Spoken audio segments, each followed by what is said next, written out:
किसी का मन पढ़ लेना या भविष्य बता देना, ये सब असल में मुमकिन है? अक्सर हम इन्हें कहानियों या फिल्मों की बातें मानकर टाल देते हैं। हाँ, हाँ बिल्कुल। लगता है कि ये सब बस कल्पना है। सवाल उठाते हैं कि क्या ये तथाकथित मानसिक शक्तियां सिर्फ हाथ की सफाई या कोई कोई चमत्कार हैं? या फिर इनके पीछे वाकई कोई विज्ञान और लंबा अभ्यास छिपा है। हाँ, बिल्कुल। तो चलिए इन स्रोतों में दी गई जानकारी की तह तक चलते हैं और देखते हैं ये हमें कहाँ ले जाती हैं। जी। शुरुआत में ही ये स्रोत उस आम सोच को आप कह सकते हैं चुनौती देते हैं कि मन की शक्तियां असंभव है। वो कहते हैं कि ये सिर्फ स्टेज पर दिखाने वाले करतब नहीं है, हम्म। बल्कि सही दिशा, अभ्यास और एक गहरी समझ से हासिल की जा सकने वाली चीजें भी हो सकती हैं।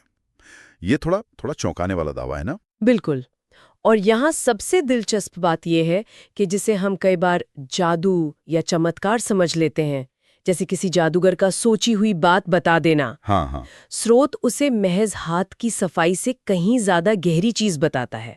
स्रोत में इसे शायद दिमाग की गहराई या मानव व्यवहार की बारीक समझ कहा गया है। दिमाग की गहराई? अच्छा। असल में स्रोत इशारा करता है कि ये मानव मनोविज्ञान, पैनी अवलोकन क्षमता और शायद कुछ खास सीखी हुई तकनीकों का मार्का। मिश्रण है। ओके। मिसाल के तौर पर कलाकार अक्सर दर्शकों के बहुत छोटे अनजाने में दिए गए संकेतों, जैसे उनकी आंखों की हरकत, सांस लेने का तरीका या शब्दों के चुनाव में हिचकिचाहट, इनको पढ़ते हैं। अच्छा, मतलब बहुत सूक्ष्म लेवल पर। जी हाँ, बहुत सूक्ष्म।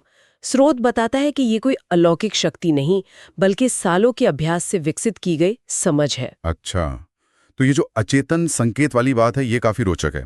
क्या स्रोत ये भी बताता है कि इस तरह की अवलोकन क्षमता को कैसे कैसे विकसित किया जा सकता है?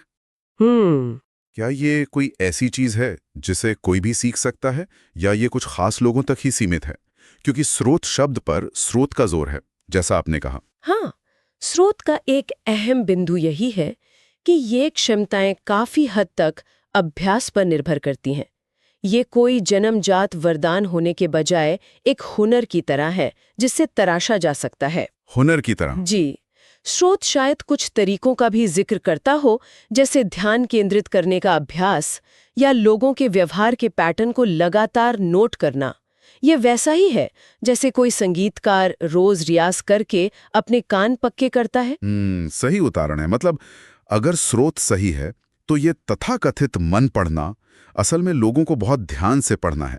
उनके हाव भाव, उनकी हिचकिचाहट, उनकी उम्मीदें। बिल्कुल। ये तो मनोविज्ञान का एक व्यवहारिक इस्तेमाल हुआ जिसे मनोरंजन का रूप दे दिया गया है। बिल्कुल सही कहा।